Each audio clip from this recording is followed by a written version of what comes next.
Moorpork was celebrating. No one was quite sure why, but they'd worked themselves up for a celebration tonight, and it seemed a shame to waste all that effort. Anyway, it had been an interesting day, and people of Ankh-Morpork set great store by entertainment. It was about to become even more interesting inside the palace, where a group of the city's leaders were meeting. Please be seated, gentlemen. I'm sorry things are a little different, but the king hopes that you will bear it until matters can be more suitably organized. The king, is that him hanging there? Well, long life to him, I say. Yes. The king graciously desires it to be known that it would be pleased to receive coronation gifts from the population at large. Nothing complex, of course, simply any precious gems or gold that they might have by them and can easily spare.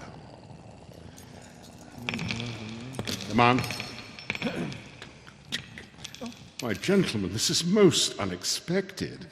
Please be aware that any tribute should be entirely voluntary. I hope I make that absolutely clear. As crystal. And these entirely voluntary tributes the city is about to make, they go... On the Horde. Which brings us on to a further matter of some delicacy, which I'm sure that well-traveled, broad-minded gentlemen such as yourselves will have no difficulty in accepting. I am referring to the matter of the king's diet. Diet? Yes. How often is the king hungry? All the time. But it eats once a month.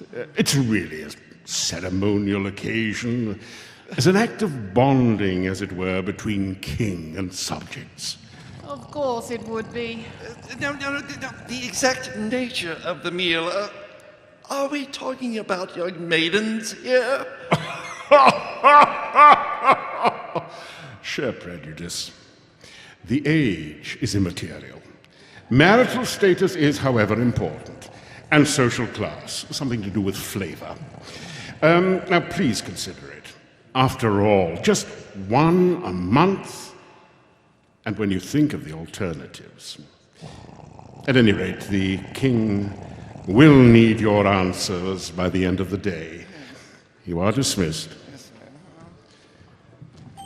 The city's leaders left, one by one, each wondering what the future held. Back inside the palace, which is now missing several floors and ceilings due to the king's redecorating, Lupin Wantz is pondering his next move. I could try running, but it would find me again. It will always be able to find me. It can smell my mind. And then it will flame me and... Not you. I would never flame you. What does voluntary mean? Voluntary, means doing something of your own free will. But they have no free will. They will increase my horde, or I will flame them. None can control me. None can defeat me. This is certainly the case, but this way is safer and better. There are ways and ways. You know, ways and ways. All the roaring and flaming you see, you don't need it. Foolish ape. How else can I make them do my bidding? They'll do it of their own free will. And in time, they'll come to believe it was their own idea. It'll be a tradition. Oh, take it from me. We humans are adaptable creatures. In fact, before long, if somebody comes along and tells them that a dragon king is a bad idea, they'll kill him themselves. I know people, you see. But I will be eating people. I'm sorry, but that's just how we are. It's all to do with survival, I think. You have the effrontery to be squeamish. But we were dragons. We were supposed to be cruel, cunning, heartless, and terrible. But this much I can tell you, you ape. We never burned and tortured and ripped one another apart. and called it morality. Going from one dragon to another, we now look in on Errol, who's being checked over by the expert dragon keeper, Lady Sybil Ramkin. Damned if I know what's going on in there. What's he been eating? The last thing I think was a kettle. A kettle of what? No, a kettle. Oh. A black thing with a handle and a spout. He sniffed it for ages, then he ate it, and then we found him eating soot out of the chimney. He doesn't look sick exactly, just fat. He whines a lot, and you can sort of see things moving under his skin. You know what I think? You know you said they can arrange their digestive system around? I think he's trying to make some sort of very hot flame. He wants to challenge the big dragon. Every time it takes to the air, he just sits there whining. Anyway, I can't leave him down there. We can't look after him properly.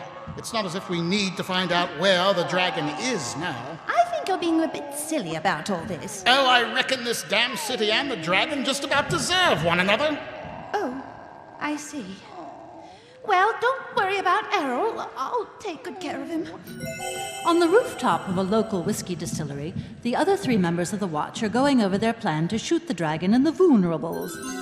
You know, I was damn good with this bow when I were a lad. You keep on telling us. Now, Carrot, about how big is a dragon's vulnerables, roughly? Oh, it can be a tiny spot. I was sort of afraid about that. Oh, chin up, fellows. You know that when there's just one chance which might just work, well, it works. Otherwise, there'd be no...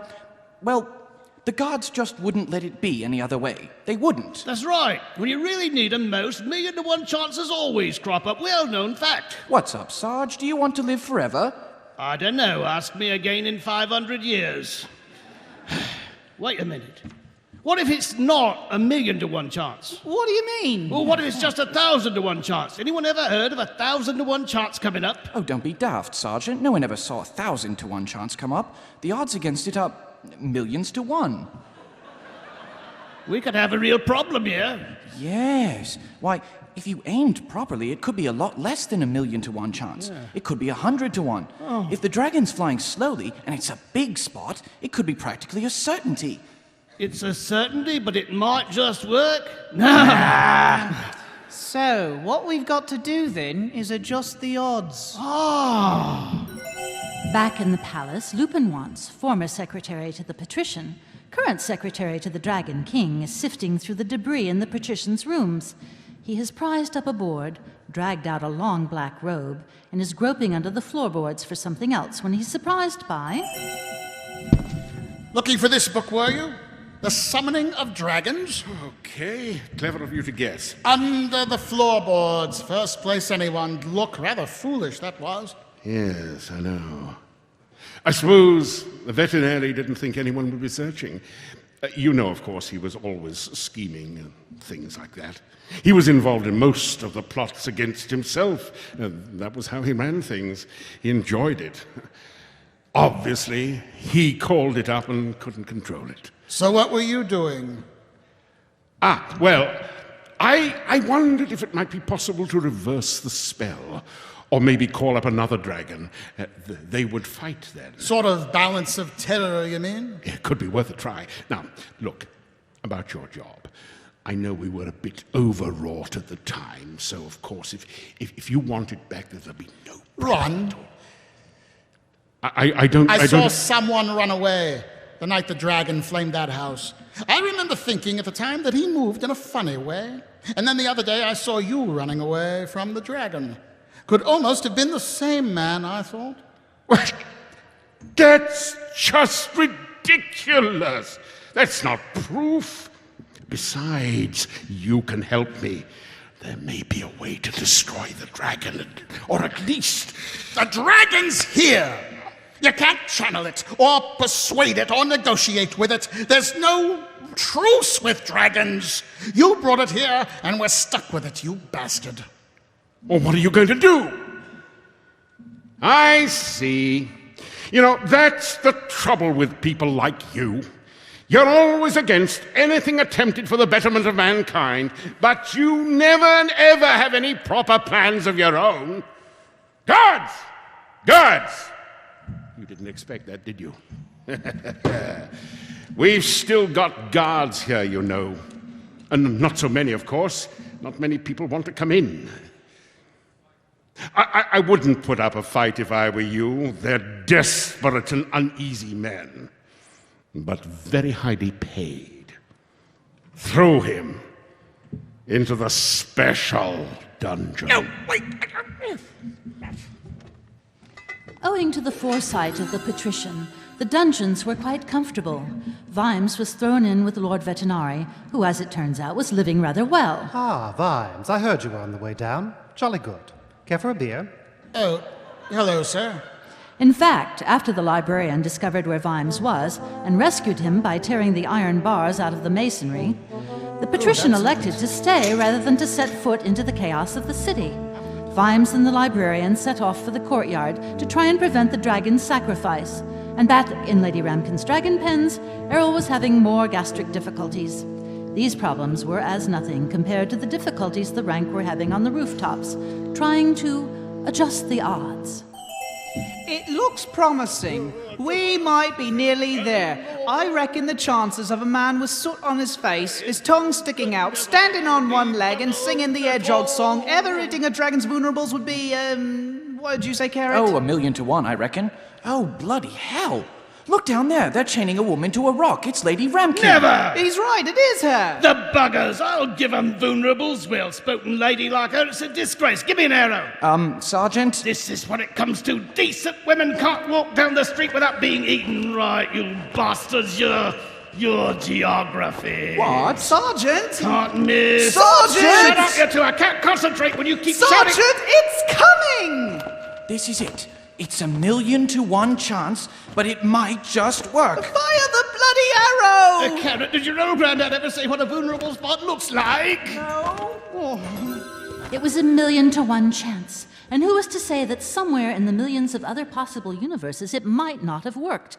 But in this universe, the arrow bounced off a scale and clattered away into oblivion. The dragon twisted its wings, swung its huge bulk around on a pivot of air, and bore down on the roof. The dragon flame was a beautifully controlled line of plasma. It went through the roof like the fist of an angry god and into the big copper vat containing 1,000 gallons of freshly made whiskey. Oh, shit! Fortunately, the chances of anyone surviving the ensuing explosion were exactly 1,000,000 to 1. And in the courtyard, Captain Vimes was making a discovery of his own. You! You! But why you? Captain Vimes, you will indulge me by not waving that cleaver around and stop putting it to its proper use. Oh, yes, right. Oh. But as Vimes freed Lady Ramkin, the dragon landed nearby. Jolly well done. It nearly worked. ARTC.org